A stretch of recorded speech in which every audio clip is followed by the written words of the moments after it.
그동안 호인에게 의뢰하는 병원의 규모는 의원급보다는 중소병원 중심이었다. 대형병원은 내부의 전문가들을 많이 갖추고 있을 테고 또 의원급은 매출 규모가 작기에 전문가를 쓸 여유 자금이 없다.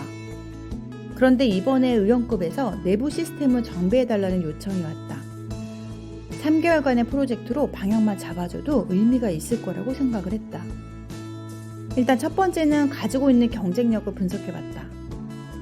온라인에서 어떻게 입소문이 나고 있는지, 어떤 요인이 경쟁력으로 자리 잡혀 있는지, 환자는 어떻게 유입되고 있는지, 수익 구조는 어떻게 가져가고 있는지 등을 보는 것이다. 그리고 전 직원 면담을 통해서 조직 문화를 분석했다. 어떤 직원이 썩은 사과인지, 또 갈등은 무엇인지, 업무가 명확한지, 목표가 있는지, 또 직원들의 배치는 잘 되어 있는지 등을 보는 것이다. 의원들은 대부분 조무사로 이루어져 있고 20, 30대의 여성 비율이 높아서 주체성을 가지고 일하는 구조가 형성되기는 쉽지 않다. 게다가 감정이 아직은 말랑말랑하기 때문에 갈등으로 이어지는 경우도 많다. 가장 많이 오해하고 있는 것 중에 하나가 우리 병원은 유독 갈등이 너무 많아요 라고 이야기를 한다. 하지만 그렇진 않다. 갈등을 어떻게 관리해야 되는지 모를 뿐이다. 갈등은 리더가 재판관이 되어서는 안 된다.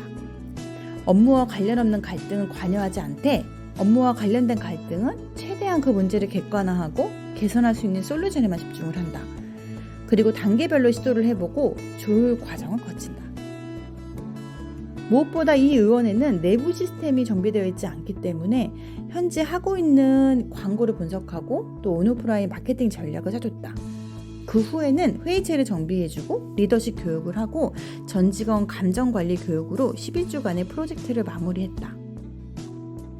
무엇보다 이 병원의 가장 큰 경쟁력은 리더십이라는 생각이 들었는데 처음 이 프로젝트가 제안이 왔을 때 시간이 맞지 않아서 시간이 좀 몇 개월 기다리셔야 됩니다 라는 말을 했다.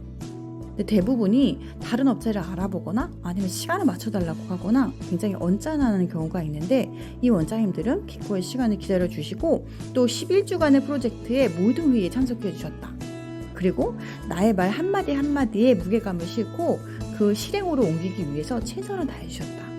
게다가 11주간의 프로젝트가 끝나고 대부분은 형식적인 인사를 하거나 입금한 데서 끝이 나는데 나를 위해서 저녁 시간을 내주어서 끝까지 존중받는다는 느낌이 들게 했다. 이분들 정말 도와주고 싶게 하는 분들이구나 라는 생각을 했다. 잘 되는 병원 과연 어떤 병원인지 묻는 경우가 굉장히 많다.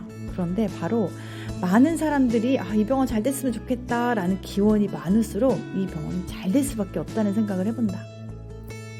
운치의 3기 성공은 운 70%라고 한다. 그런데 사실 운을 받기 위해서는 운을 쌓아야 한다. 그것은 바로 타인을 위한 희생을 하는 행위라고 하는데 오늘 나는 운을 쌓기 위해서 많은 사람들이 기도와 기원을 하는 사람들이 늘어나면 그게 바로 운을 쌓는 게 아닌가라는 생각을 해본다. 그렇기 위해서는 리더가 가지고 있는 철학, 신념, 그리고 진정성이 그 마음을 움직이게 하지 않을까라는 생각을 해봤다. 그것은 바로 독립된 주체자로 우뚝 서는 것인데 이 독립된 주체자가 되기 위해서는 오늘 나는 나에게 수많은 질문을 던져야 된다. 왜 일을 하고 있는지, 무엇을 위해서 하고 있는지, 어떤 결과를 원하는지 이런 질문들이다. 이번 8번째 어느 날은 11주간의 시스템 정비 프로젝트를 통해서 내가 느꼈던 것들을 담아봤다. 바닷빛을 담은 노래 작은 나무 아래 기대